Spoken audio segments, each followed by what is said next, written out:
Hi, friend. Welcome to Wild and Waking, a sacred space for the woman unraveling what no longer fits, remembering the truth that's always lived inside her, reclaiming her joy, her voice, her power, and rising fully, fiercely, and without apology.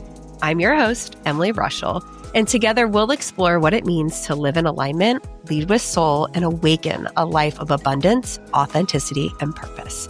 Let's begin. Hello, and welcome back to Wild and Waking.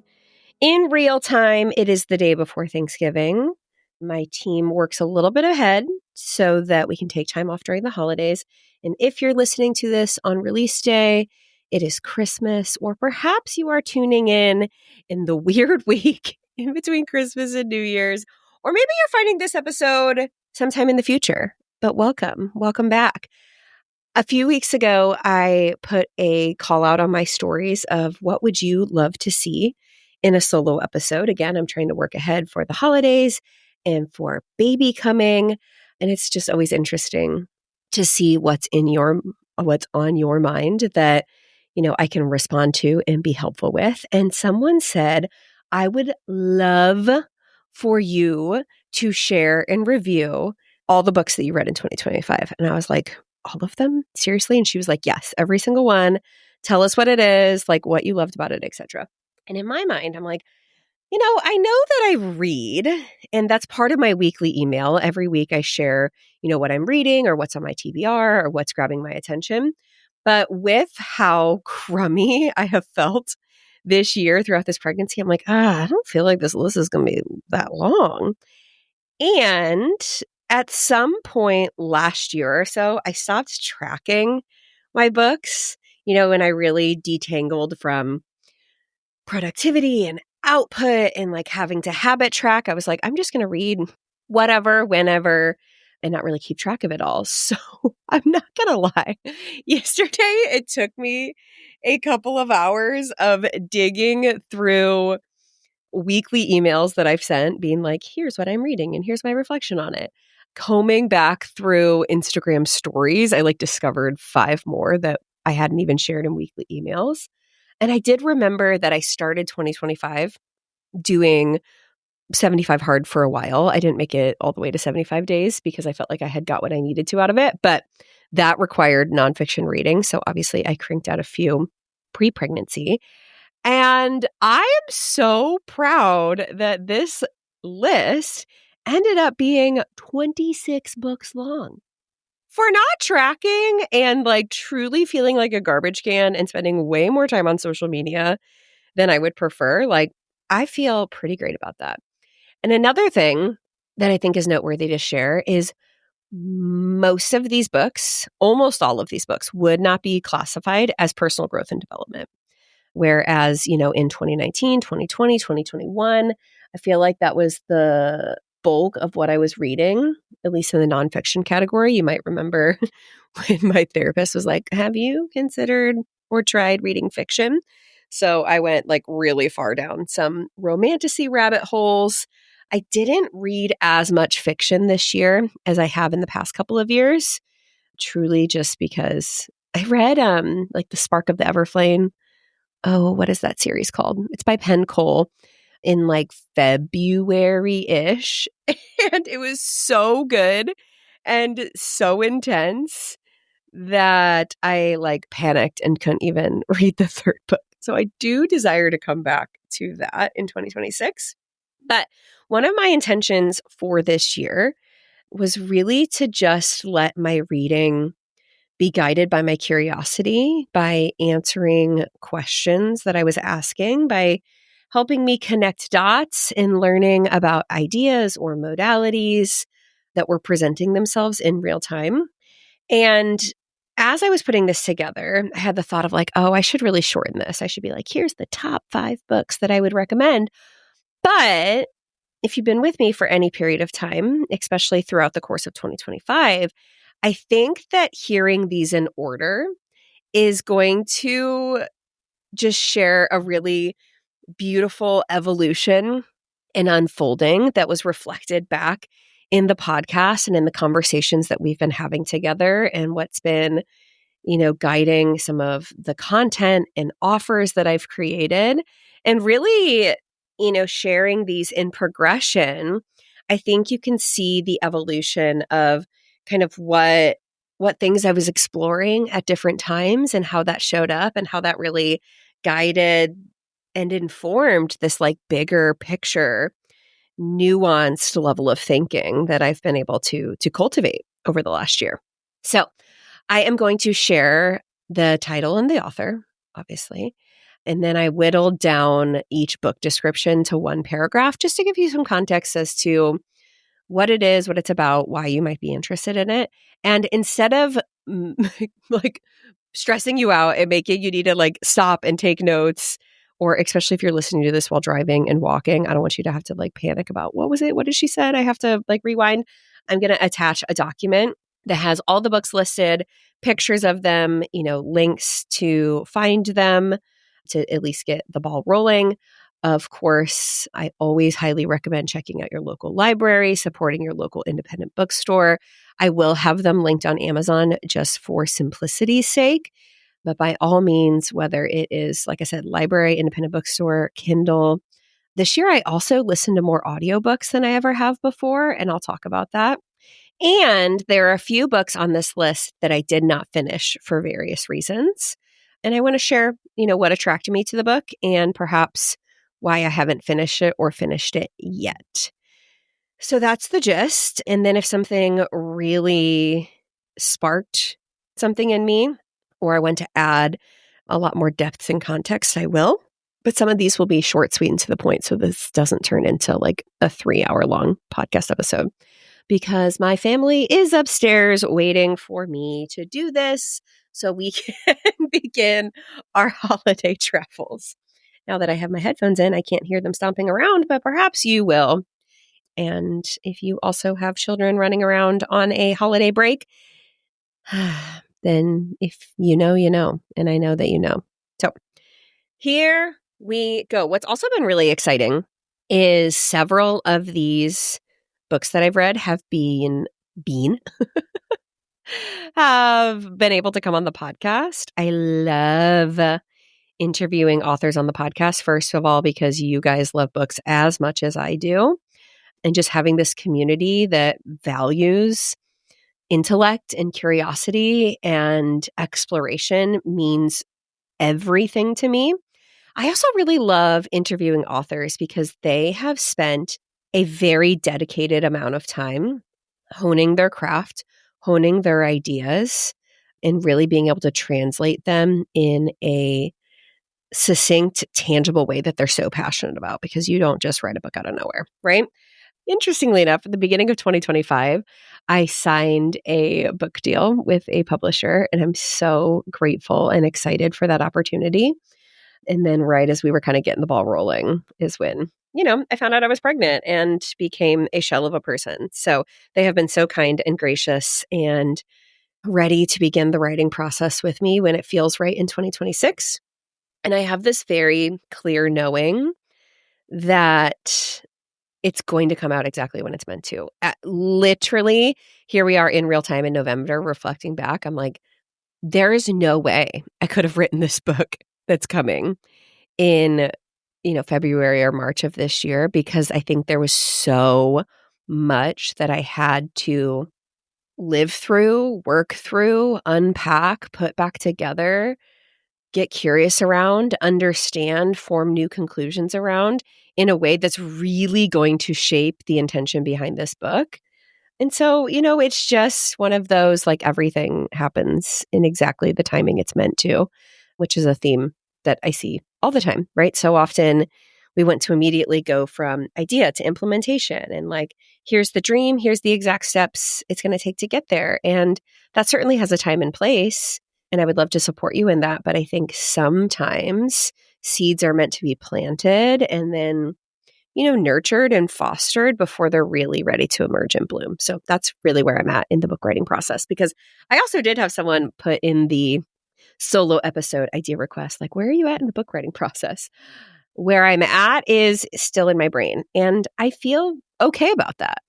Part of me is like, oh, I should have just written it and it'd be done and I'd be launching a book right now. But like, I'm going to be birthing a baby. I don't need to birth a book at this exact moment in time because hopefully I have decades on this planet left to do this work and it will be exactly what it's meant to be when it's meant to be. So without further ado, we started off in January. Again, I'm going through in chronological order with April, A Joy, Star Spangled Jesus, Leaving Christian Nationalism and Finding a True Faith. You might remember this podcast episode. I got to interview her, and knowing what I know now, I would love to interview her again. But at the time that I was sharing about this book, this was really the first time I had brought a conversation like this onto the podcast. But this book follows April's journey from a good Christian Republican steeped in Christian nationalism, think Jesus marches, purity culture, and satanic panic, to someone willing to question whether God really did bless America in the way that she was taught. With humor and brutal honesty, she shares stories from inside evangelical culture and unpacks how boycotts, end times theology, and political fear have been used to push a Christian nationalist agenda. Part memoir, part guidebook, and part call to action, it shows how the fight to make America a Christian nation has damaged us all and why choosing a truer, freer faith matters. I freaking loved this book because I feel like she put so much language to what I was seeing around me in a way that I couldn't quite articulate, right? And I really love how she dives into the history, especially over the last 10, 20, 30, 40 years, and how many seeds have literally been planted and fostered to build this reality that we see in real time, especially with like the MAGA movement and the Trump administration, because I know so many people are like, how the fuck did we get here?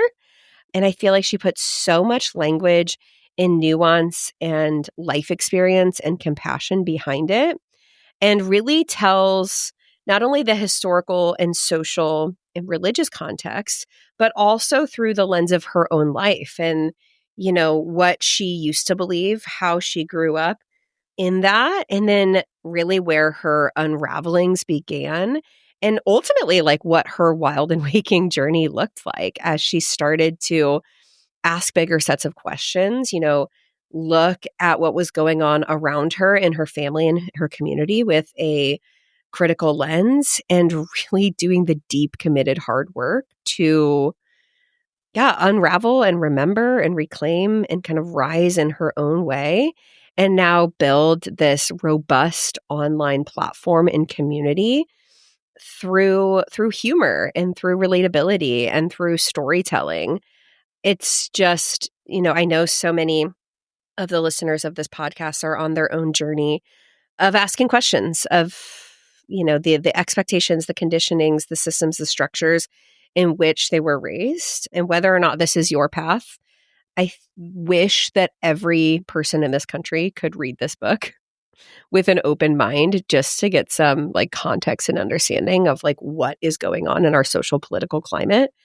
Love this book. I actually went through the list and did section out like what would be my top 5 recommendations, right? Because you're not going to add all 26 of these to your TBR, or maybe you will. And this was one of them. I think this is a must read. And I like grabbed this one to hold it. I wish I had all 26 of them to hold while I was talking about it. Like, I just love them so much. And if at the very minimum, go back and listen to this podcast interview, I will link that in the show notes. Okay. The next one that I read was What If You Are the Answer by Rachel Hollis. I would say this is the most personal development forward book. This book is built around powerful questions rather than easy answers, the kind that help you confront your fears, shift your circumstances, and take ownership of your growth. Through real stories and her tell it like it is humor, Rachel shares the questions that helped her heal and thrive when life fell apart. Like, what are you afraid to admit? And would you sign up for this again? It's an invitation to use honest self-inquiry as a tool for clarity, courage, and confidence so you can move toward the life you actually want. Now, I ordered this book because Rachel Hollis was a really big part of my initial journey back in 2019 and early 2020, and really got the ball rolling in helping me get intentional and build the reality that I wanted for my life instead of going through the motions.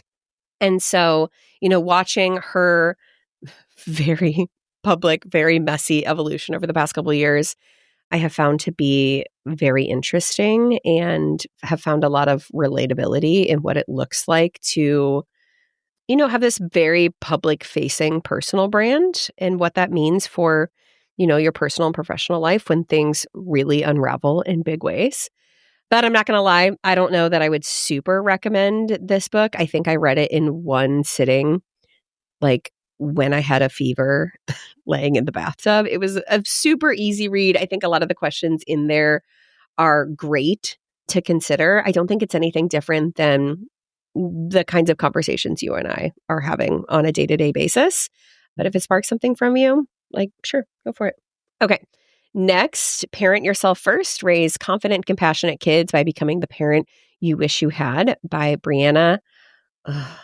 The worst part of this podcast episode is going to be listening to me butcher authors' names. And as a former teacher, especially, that just really hurts my heart. But my last name is Rushell, and it gets butchered all the time. And I have released the expectation, and that's fine. So Brianna Capendunkel, I probably butchered that. I'm so sorry, friend.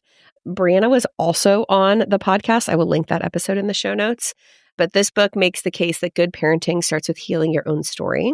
It explains how your childhood shapes your emotional reactions, your regulation, and how you show up in your kids' most vulnerable moments, and how to unlearn those wounded patterns so you can parent from connection instead of reactivity.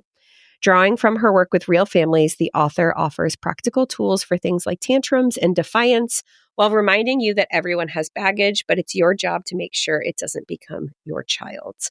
It's a guide to breaking cycles, healing old wounds, and raising kids who feel safe and seen. She is a therapist. She is a wealth of knowledge. I love her social media content.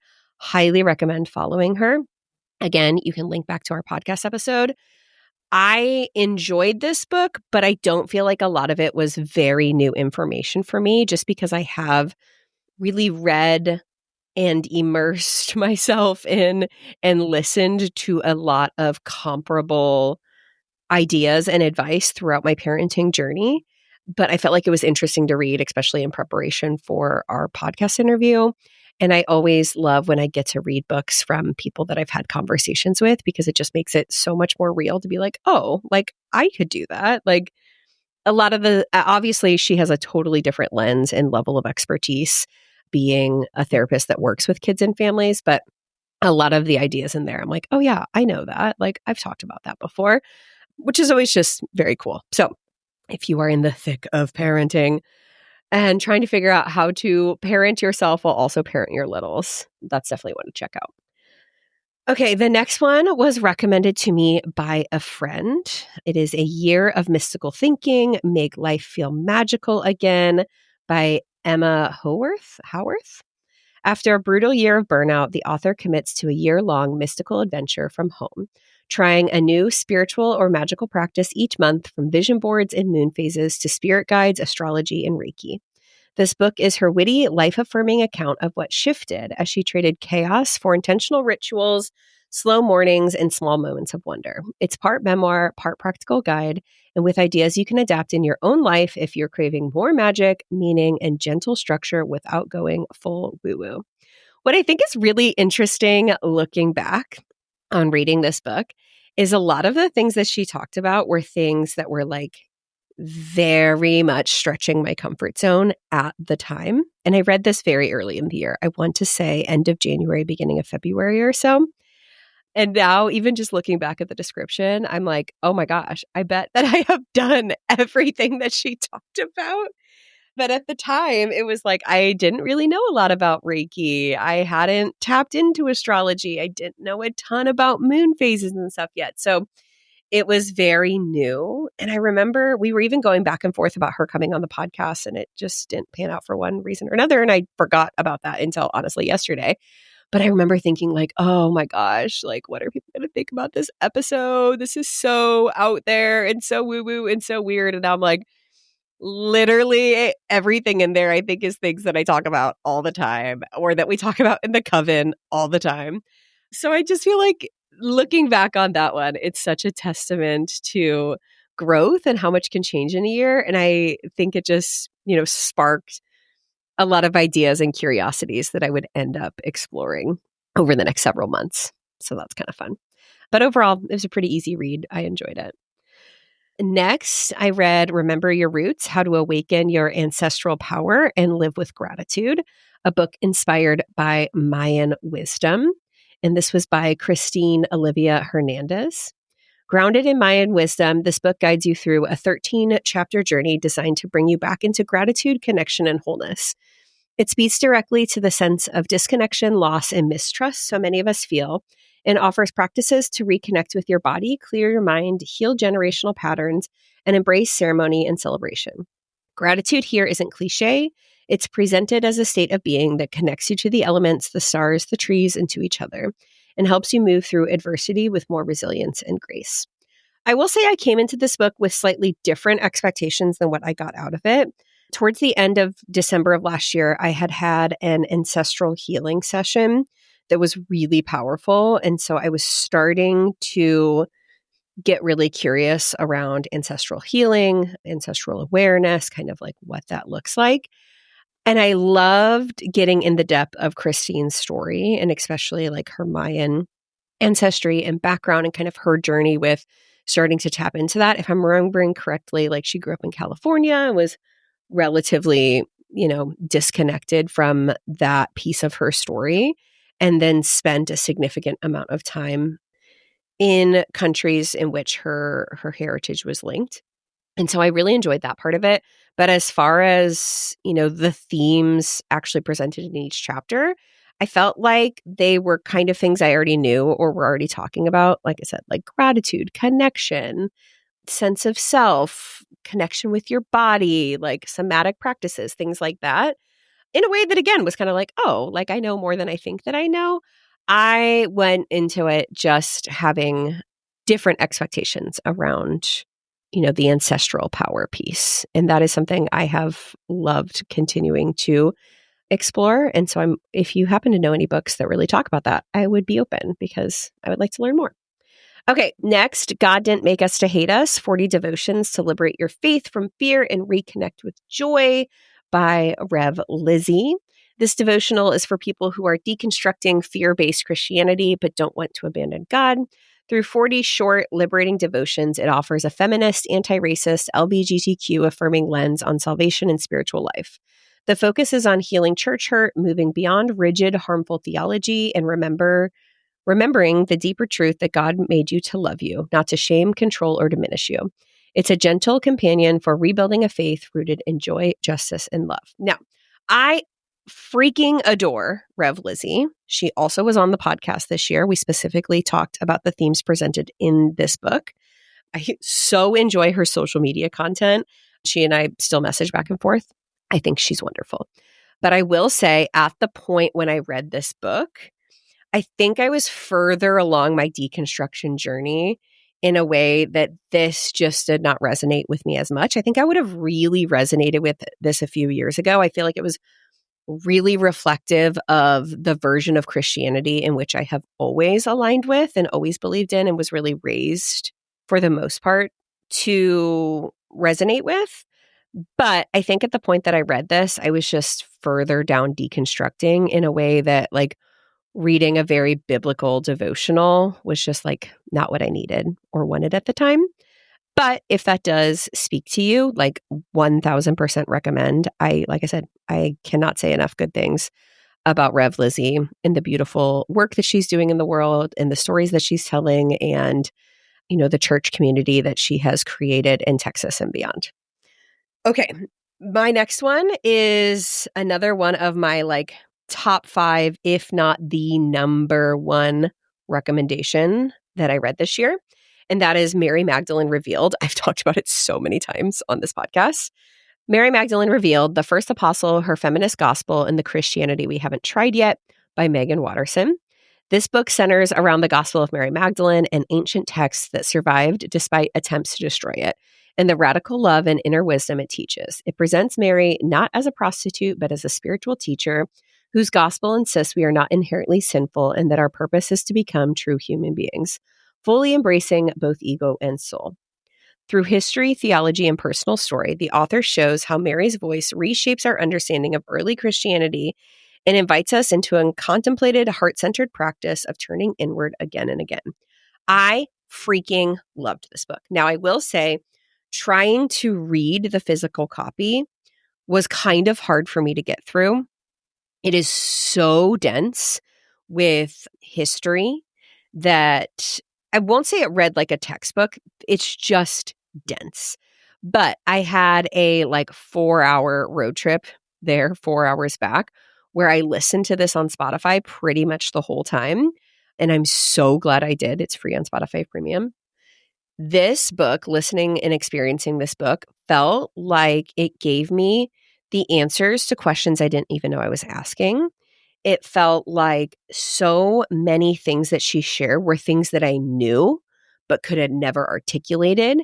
It pointed out, discrepancy and gaps and misunderstandings and mistranslations and misinterpretations that it was like, yes. Oh my gosh, so much yes. Like, this book did more for me to unpack and unravel and make sense of it all than anything else. I know Dr. Kimberly Rose Pendleton and I referenced it and talked about Mary Magdalene briefly on a recent podcast interview, but I would love to have Megan Watterson on the Wild and Waking podcast, because truly the work that she's doing, she has a doctorate. She went to divinity school just to understand the depth of all of this and really have the foundation to stand on to talk about Mary Magdalene. And ultimately, I think one of my bigger takeaways from this book, and then just other Mary Magdalene deep dives I've done since then, is the multiple times throughout history that the Bible as we know it was curated, things taken out of it, like the Gospel of Mary Magdalene, and other Gospels were removed, specifically the ones that talked about accessing the divine within, finding wholeness and harmony, or things were added and changed to meet the agenda of whoever was seeking power at the time, specifically political, religious power and manipulation. And it just made so much make sense. So 1000% recommend. Okay, next up. Do you still talk to grandma when the problematic people in our lives are the ones we love? By Britt Barron. This book sits at the tension of loving people whose beliefs deeply hurt us. It explores what it looks like to hold both relationship and accountability when the people making harmful, bigoted choices are your parents, grandparents, pastors, or friends. Drawing on personal experiences and research, it offers a vision of gracious and risky spaces where people can learn, be confronted, and grow, while you still protect your own values and well-being. It's for anyone wrestling with how to seek justice without cutting off every person who doesn't get it yet. I've been following Britt Barron for years, and I really love her work. For context, she was, I want to say, a pastor or some sort of church leader. And she met her wife at the time when she was serving in that ministry. And the church that she was a part of was awful to them when they came out. And so she shares a lot of experiences from that and from her life as a Black woman and moving through the world. And I was really attracted to this because I think so many people on the internet are very quick to be like, well, if you don't agree with this, if you don't like this, if you don't believe this, you're toxic, you're not a part of my life, I want nothing to do with you. And I understand where that comes from. And also, that does not align with me. I have people in my life whom we are close to, friends, family, community members, and beyond, who sit on a total spectrum of beliefs, religious, political, social, all of the above. And if I cut out every person in my life who has a different idea than I do, I would be a very lonely, bitter person. And I think that there's so much to be said by keeping people close to you who hold nuance and a variety of perspectives. And the work that we can do as leaders and people who embrace empathy, nuance, deep conversations, curiosity, and growth to continue to facilitate conversations and evolution alongside the people with us. I just don't think that cutting every single person off is how we're going to get anywhere socially, politically, moving forward. So I was really attracted to the title and description for this book. I feel like it was a really quick, easy read. I don't know that she dug into as much as I was expecting, but I appreciated her story. I appreciated her perspective, and I appreciated her tangible takeaways of how to approach those relationships and conversations, like I said in the description, without compromising your values, but by still, leading with your vision and what is meaningful to you without cutting off every person on the planet. So I would actually really like to bring Britt on the podcast to have that conversation as well. Just going to manifest all of this. Okay. Next up, We Need Your Art, Stop Messing Around and Make Something by Amy McNee. This book is a loving kick in the pants for anyone who feels called to create but keeps getting stuck. Combining personal stories, creative coaching, and a 2-week reset plan, it focuses on building small, sustainable practices like 500 words a day or a quick sketch each evening, rather than waiting for inspiration or a big break. It addresses imposter syndrome, perfectionism, procrastination, and the inner critic, while encouraging you to claim the identity of artist right now. It's equal parts pep talk, mindset reset, and practical roadmap to finally making the work only you can make. I'm not going to lie, I impulse ordered this book after getting an Instagram ad about it and kind of doing a quick scroll of her content. And I was also really attracted to this just because art and creativity and even that book writing process is something that I really wanted to prioritize this year, creation over consumption. But I'm not going to lie, I had a hard time getting into this book at the time. I did not finish it. It is something I desire to go back and read, but I also feel like it's one of those books that is meant to find you at exactly the right time. So I stopped trying to force it and was like, I will read and finish this book when the time is right. And it's not right now. And that's okay. It was a book I kept sitting down with. I specifically remember trying to read it during dance recital rehearsal and just being like, Emily, focus, Emily, focus, Emily, focus. And if there's that much resistance around reading something, it is clearly just not the moment that I'm supposed to be reading it. But I'm very attracted to the idea behind it. I liked the author's style of writing. For whatever reason, it wasn't the right thing at the right time. And that's okay. Next up, Lunar Abundance, Cultivating Joy, Peace, and Purpose Using the Phases of the Moon by Ezzy Spencer. This book offers a framework for using the moon's phases as a guide for creating more peace, purpose, and abundance in your life.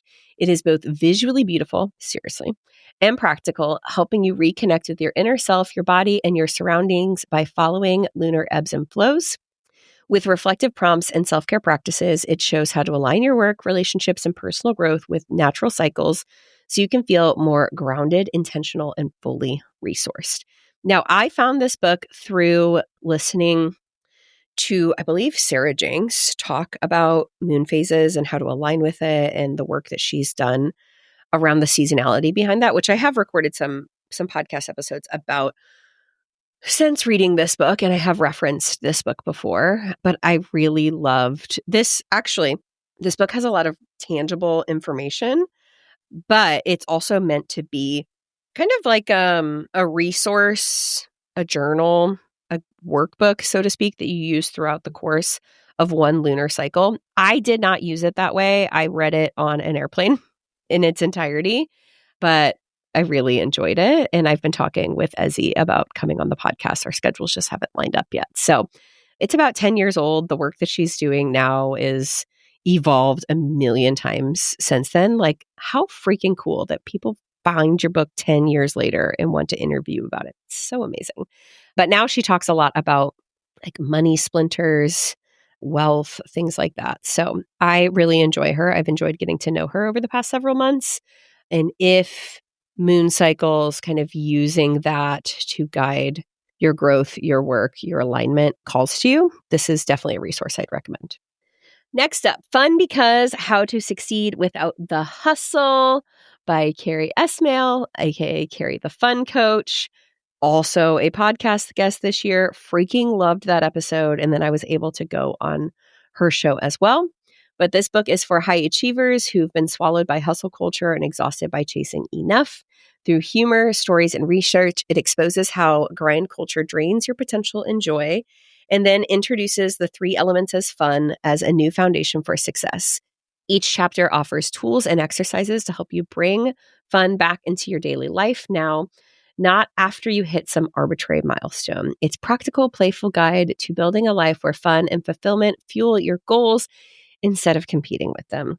I loved this book. It was a very easy read. It is very aligned with a lot of the things that I have already been speaking into and practicing, but I love some of the really tangible frameworks. I remember, oh gosh, what did she call it? It was like creativity and fun. It's like your fun or your play personality. There was like 8 of them, and it shows up differently for every person. Because some people are like, oh, I'm not creative. I don't know how to play. And it's like, well, there's actually different ways to access that. Like I know one of mine was exploration, literally going on adventures, going into the unknown. Like that is very fun for me. So I liked some of the frameworks and tangibility that she gave to this concept in a way that just super resonated. Again, another very fun follow. And I just adore her as a human. So I definitely recommend that one. Okay, next, The Heartbeat of Trees, Embracing Our Ancient Bond with Forests and Nature by Peter Wohlleben. He is German. This book explores how deeply humans are wired to connect with forests and the wider natural world, drawing on new scientific research and his experience as a forester. The author explains how trees have their own heartbeats, how roots function like underground brains, and how simply being in the forest sharpens our senses and calms our nervous systems. It's both a fascinating window into plant consciousness and a reminder that conservation isn't just about saving trees, it's about saving something essential in ourselves. Now, I grabbed this book in a bookstore in Michigan, and I just kept coming back to it. I could not put it down. I think it's the only book I read this year by a boy, and I did not finish this book. I will. It just is way more science-y than I was anticipating. I was kind of coming in with the expectation of it being like a little bit more ethereal, connecting to nature, a little bit of the science sprinkled in. And he is for sure a scientist by trade. And then this like other connection woo-woo stuff was like the secondary.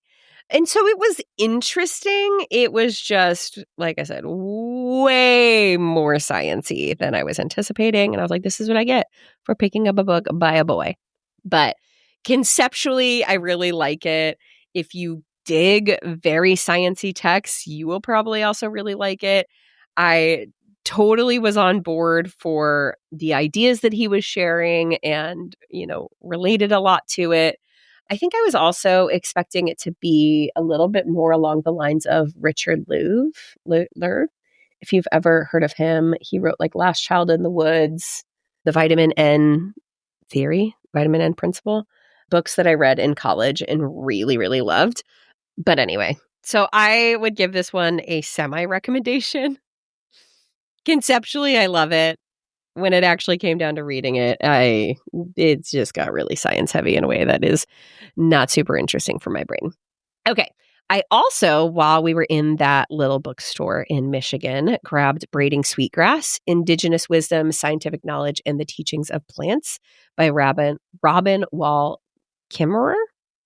This book came recommended by freaking everyone on Instagram. Like when I posted these two books side by side, I'm like, which one should I read first? Everyone was like, oh my God, Braiding Sweetgrass is so good. This book weaves together Indigenous teachings and scientific training to explore our reciprocal relationship with the living world. Through stories of asters and goldenrod, strawberries and squash, salamanders and sweetgrass, the author shows how plants and animals are our oldest teachers, offering gifts and lessons if we learn how to listen. It circles around a central truth. Awakening ecological consciousness means recognizing the generosity of the earth and reclaiming our responsibility to give something back. Now, I listened to this book, and it is long. Every chapter is long. The book in its entirety is long. Like, every time I listen to it, I'm like, how do I still have 12 more hours? Now, with that being said, I did enjoy it. She is a beautiful storyteller. She herself has an Indigenous background, and she just has this beautiful way of literally weaving together stories from her own life, of her kids who are now grown, like this ancestral wisdom and storytelling, along with like the intersection of, ecological scientific knowledge. And I'm just obsessed with people who can weave together multiple disciplines to connect the dots to bring together like new points or to drive home their points. And I feel like, much like Mary Magdalene revealed, everything she shared was like, yes, this is everything that I've already known, whether or not I had the language for it. Like it just rang so true for what I believe in and what I believe to be possible. And, on that line of the ancestral healing we were talking about with Remember Your Roots, it was just like, oh gosh, there's just like such a better way we could be moving through the world. Why is this not our reality today? Just in, reciprocity, connection, and the way that we operate with each other and with the land. And yeah. So this also made my top 5 list, but I have to come in with the warning that it is long. And sometimes I'd start a chapter and be like, okay, here we go again. And then like 10 minutes in, I would be like so captivated and not want it to end. But it is long, it is dense, but it is beautiful. And I greatly enjoyed it.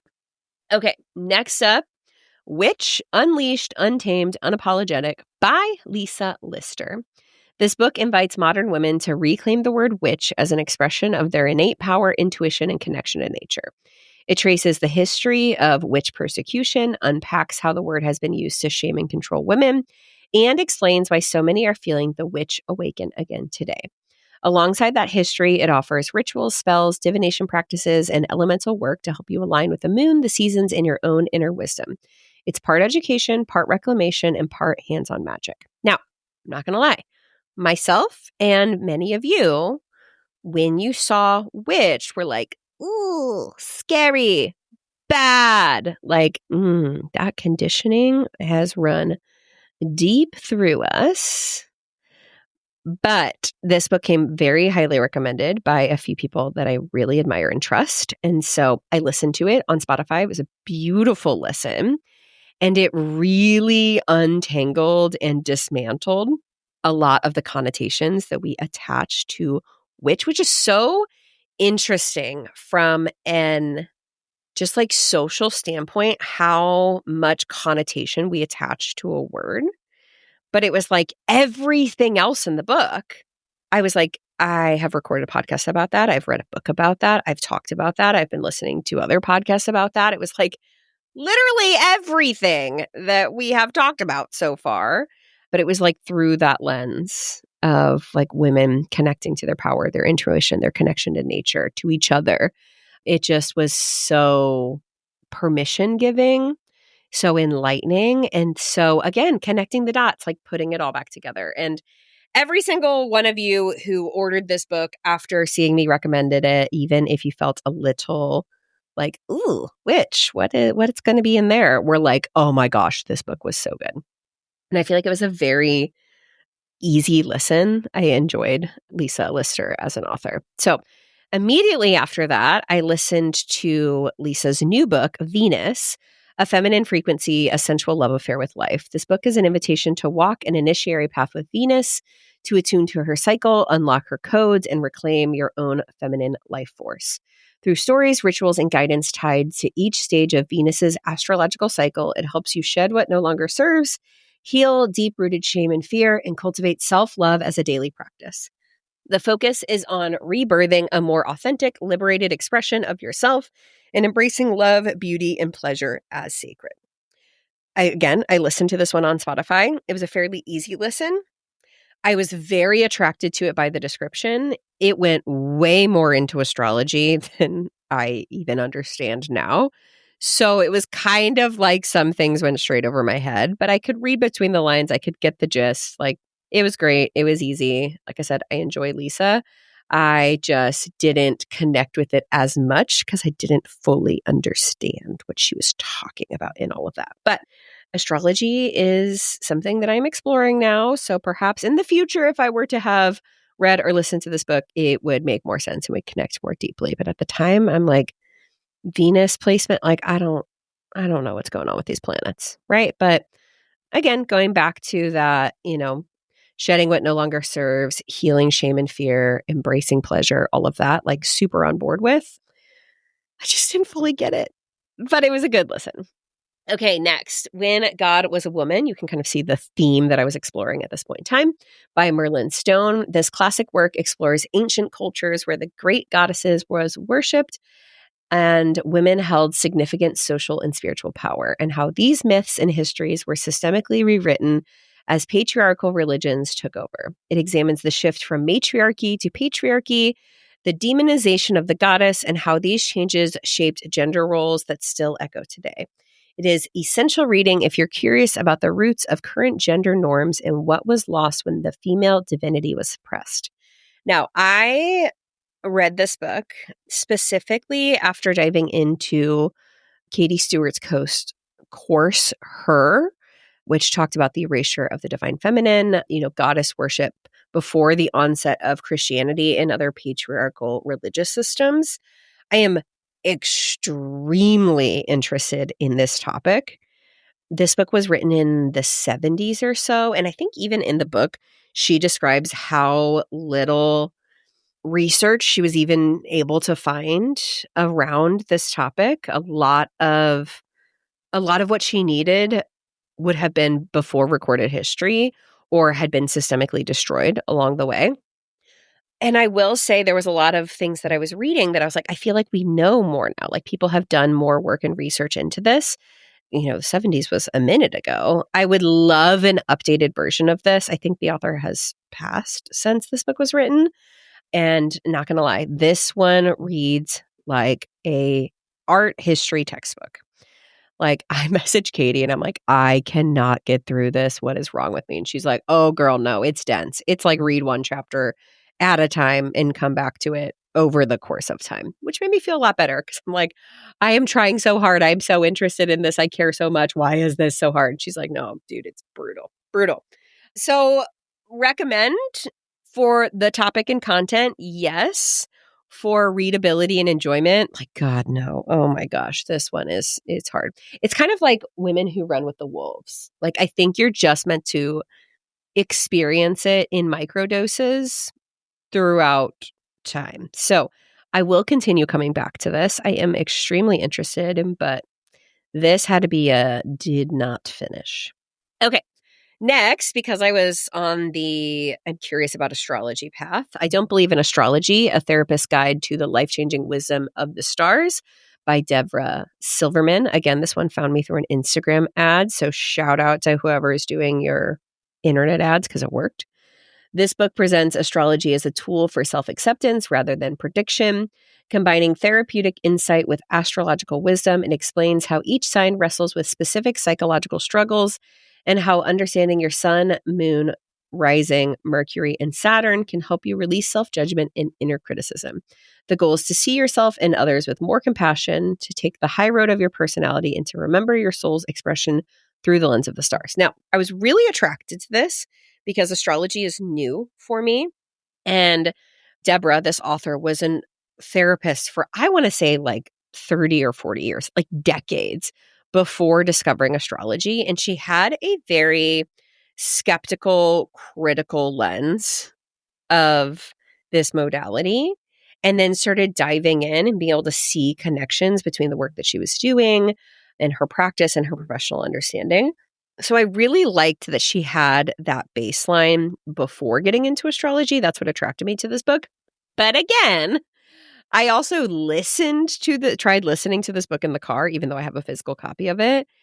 And I think it probably would have served me better to read this book while also looking side by side with my chart, while also looking at a side by side explanation of my chart. Because just straight listening to this, I'm like, you are speaking Arabic. Like, I don't understand what's going on. So it was interesting in that it gave me some more language for astrology, but I think I would get more out of it if I had had more understanding at the time. I have not finished this. I think I have a few chapters left. Again, I had been listening to it, and eventually I got to the point that I'm like, I'm not actually getting anything out of this. I need to move on with my life, understand astrology more, and then come back to it. Then I read 2 books. This was around the time of my Reiki attunement. I'm sure you guys have seen these in like gift shops. They're literally called A Little Bit of books. They're written by various authors. I read A Little Bit of Chakras, an introduction to energy healing, and A Little Bit of Auras, an introduction to energy fields. So this small visual guide introduces the chakra system as a map for understanding and working with your energy. It touches on the roots of chakras, then walks you through each energy center and how it relates to your physical, emotional, and spiritual well-being. With clear explanations and diagrams, it's a quick, approachable starting point if you're curious about energy healing and how to use chakras for transformation and vitality. Similarly, the Auras beginner-friendly book explains what auras are, how to sense or see them, what different colors and patterns can mean, covers auras around people, animals, plants, spaces, and offers simple practices for cleansing, healing, and protecting your own energy field. It's a great entry point into subtle energy work and intuitive awareness. So I actually bought those both when I was in Sioux Falls for Reiki attunement. I knew conceptually that chakras and auras had to do with Reiki. I really liked these because they are very short. They're very easy to read, very easy to digest. Like I specifically remember the chakra one. I had woken up early one morning and I sat down with a notebook and read the book in its entirety while taking pretty detailed notes within like 50 minutes. So especially for something that was like relatively new to my understanding, I like that it didn't go super in depth. It wasn't super hard to digest. It was like, here's the basics of the information and what you need to know without giving any extra fluff. I will say I enjoyed the chakra one more than the auras. But if you ever see those like at a gift shop and you're interested in the topic, I also have like a crystal one. They're just little bitty. They're linked on Amazon, but really you'll find them in a lot of bookstores and gift shop type things. Okay, next one I listened to on Spotify, and then I ended up buying the physical copy because I feel like I'm going to come back to this book multiple times. It is Heal the Witch Wound, Reclaim Your Magic, and Step into Your Power by Celeste Larson. This book is for anyone who feels called to magic or spiritual work, but feels a deep, often unexplainable fear of being too much or too visible. It explains the witch wound as an ancient inherited fear that keeps us from embracing our magic and offers rituals, meditations, and journal prompts to help you gently work through that fear. Rather than dwelling on past atrocities, it focuses on reclaiming your power now, customizing the practices that resonate, and stepping more fully into your authentic self. This came up just like on a random recommendation. I remember I had gone thrifting that morning and finished another book and was like going to start replanting some of my potted plants in the house. And this just came up recommended. I'm like, oh, sure, sounds interesting. And I loved this book. It really dives into and expands on the history of the burning times of the connotation around the word witch, like who these women and people were, what their persecution looked like, and why that still really deeply is embedded in us as women today. I put this and witch, which I talked about earlier, on the same line as recommended reading because I feel like they're the same but different.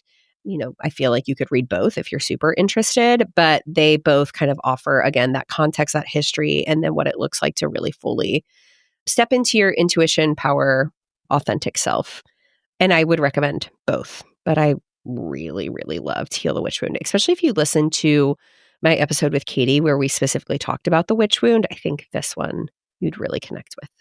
Okay, next I listened to Awake by Jen Hatmaker.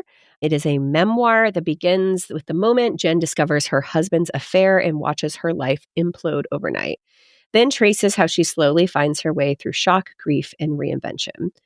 Through funny, raw stories from girlhood, marriage, parenting, and midlife upheaval, she unpacks not just the end of a relationship, but the collapse of religious and cultural scripts she once lived by. It's both a personal story and a wider critique of the narratives women are handed about marriage, faith, bodies, and worth, and a testament to what it means to enter the second half of life fully awake. Now, I've been following Jen Hatmaker for a very long time, and I have watched her very publicly go through an evolution, historically speaking. I mean, she was raised in the church. She was a pastor's wife. She, did the bulk of her writing and speaking in religious spaces. And then through a series of events, I think this divorce being one of them, really started unraveling the scripts that she was handed and really became an advocate for the LGBTQ community, for social justice, for racial issues. And then really, like the description says, for what women are handed and how it disconnects them from themselves. And like just how it affects the relationship we have with our bodies, with our mindset, with our self-worth. I loved this book. It is very funny. The chapters are very, very short, so it's super easy listen and would be an easy read also. I put this on my top 5 list just because I feel like really it touches on so many of the topics that I have shared in all of these books in this conversation, but in a way that's like through the lens of her own storytelling and kind of this like very messy evolutionary period of her life. I super, super enjoyed this book. Okay, then I read a book on Samhain, which is part of a boxed set that I got on the ancient Wheel of the Year holidays or celebrations related to the solstices. And these books offer a mix of history, lore, rituals, recipes, crafts, correspondences, meditations, and more. They're designed as hands-on guides to honoring this, the liminal times of year, connecting with ancestors, working with seasonal energies, and weaving more intention into your spiritual practices. They're practical resources if you're drawn to the Wheel of the Year and want concrete ways to celebrate. So I bought the whole box set. It, has all of, I think there are 8. I'm like turning around looking back. Yule, it goes through the whole Wheel of the Year. So anyway, I read the Samhain one at Samhain time. Next up, I will be reading Yule, which will have passed by the time this episode comes out.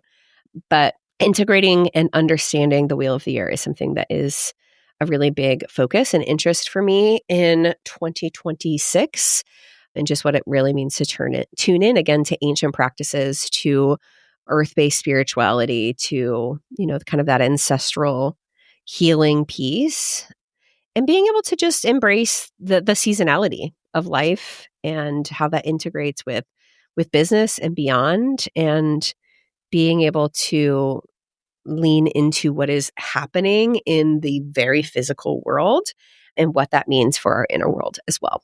So I've only read one book. It was a very easy read so far.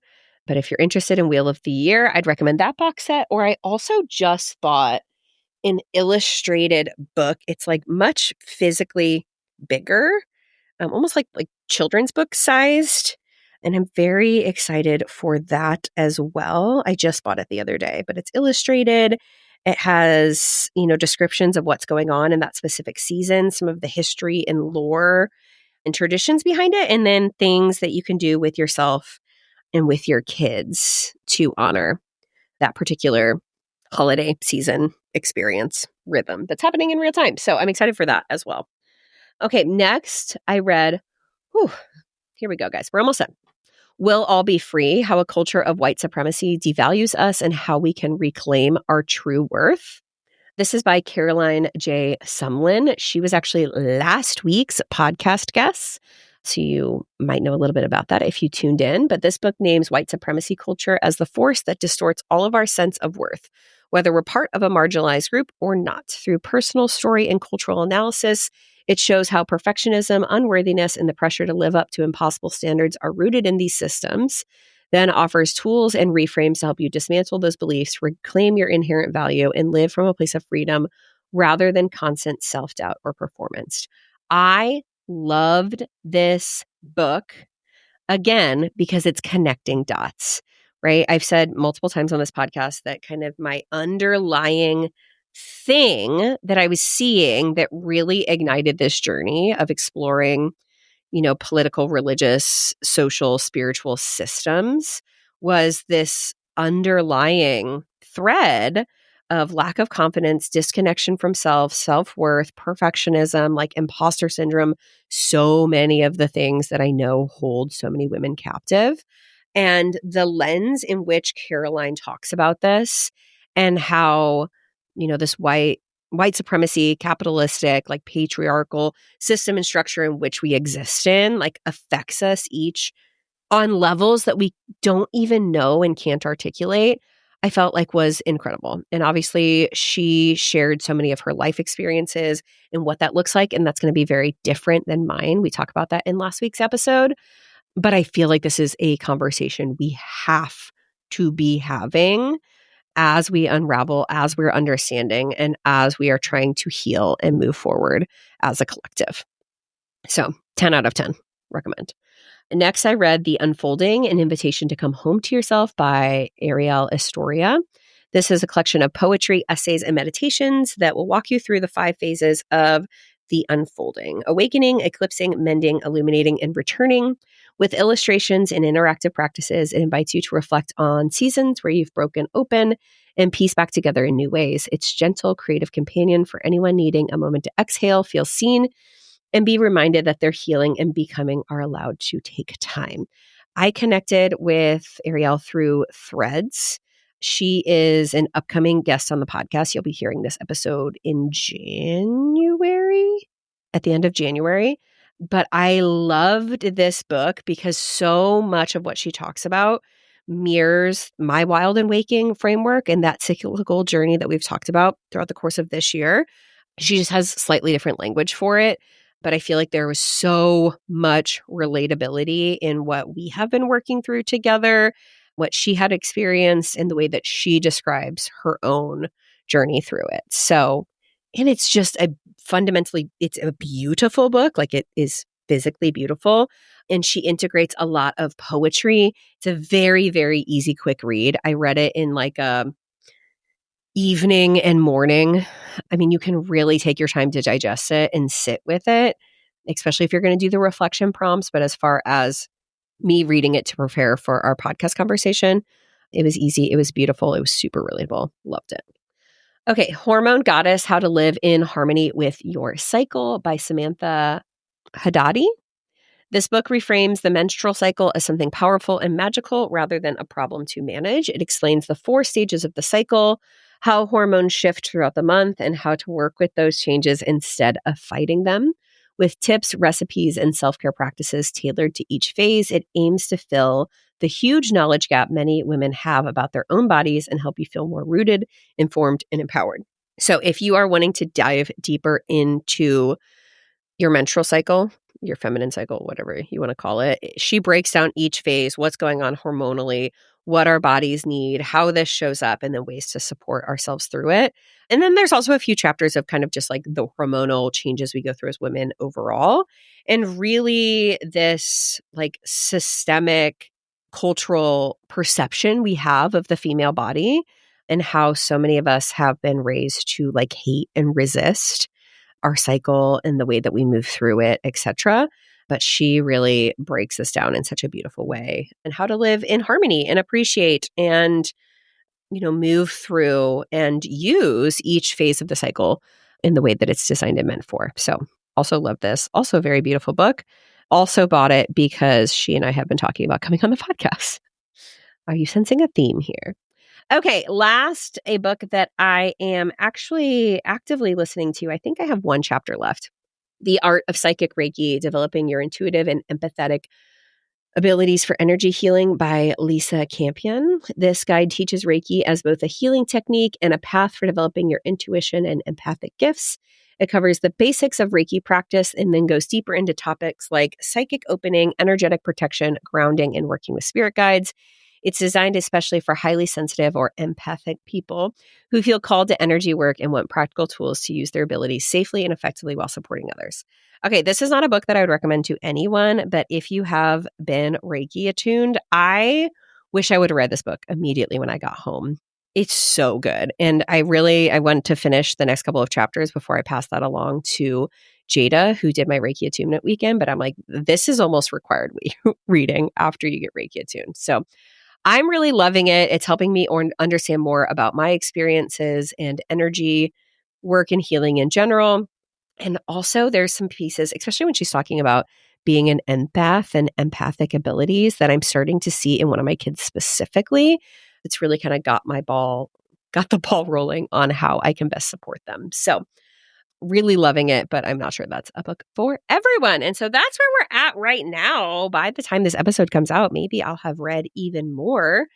But to summarize, my top 5 would be Star Spangled Jesus, Mary Magdalene Revealed, Witch or Heal the Witch Wound, Awake by Jen Hamaker, and Braiding Sweetgrass. So if you want to put something on your TBR, definitely recommend starting there. Or if anything from this episode grabbed your attention, for sure lean into the spark and curiosity that is on your mind. Again, there is an attached document with all of this information.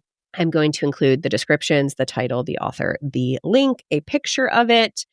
And then I think that I will also add on a few other books for authors I interviewed this year, but just haven't gotten to their book yet. And then we'll also share some books that I've recently purchased that are on my TBR for 2026 because I'm very excited about them. I found this very cool bookstore in Omaha that I swear it was like walking into a space where they had a limited selection of books. It's not like they had every kind of book, but the couple of sections they had, it was as if you took every podcast conversation we've had this year and like broke it into categories and then filled it with books. I'm like, oh, I've interviewed that person. Oh, that's on my TBR. Oh, I own that book.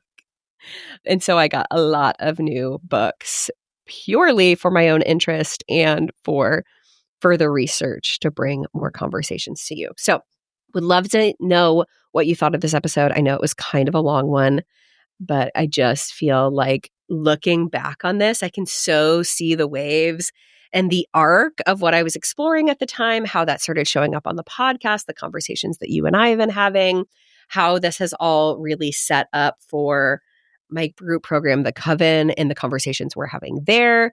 And so I think it's cool to look back at the journey of what's brought me here. So if you haven't yet, I encourage you to go back through your reading list for this year, or even the podcasts you were listening to, or the things that you were exploring, just to see how much you have evolved since, the first couple of books you've read in January till now.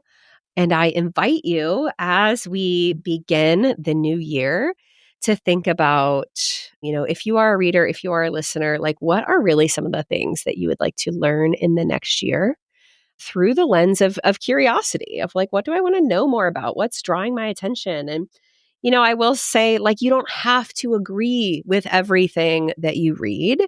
The whole intention for me and my encouragement for you is just to learn more, to get a better understanding of the world and the people in it and where they're coming from. And you can take what resonates and you can leave what doesn't. And you can get curious around the things that brush up against the edge of your comfort zone. Like, why does that make me feel a certain way? How do I feel about it? Does this resonate? I think that's how we really move through this beautiful journey called life and this wild and waking journey that we are on together. So thank you so much for listening. Shoot me a message. And as always, if any of these books, any book I ever recommend is something that you pick up, please, please, please tell me what you think. Share about it on your stories. Like I said, I'm just like obsessed that you love books and knowledge and intellect and empathy and growing your worldview as much as I do. That's what makes us so awesome. So until next time, I freaking love you so much. And I am seriously so forever grateful for you. Hey friend, I hope this conversation sparked something real in you. Something that feels like truth, curiosity, or the courage to keep becoming. If this episode resonated, I'd love for you to share it. Take a screenshot, post it to your stories, or send it to one of your friends. You can always find me over on Instagram at Emily Rushel, where I love continuing these conversations and hearing your takeaways. Truly, your DMs are one of my favorite parts of podcasting, so don't be shy. I'd love to reflect and connect with you over there.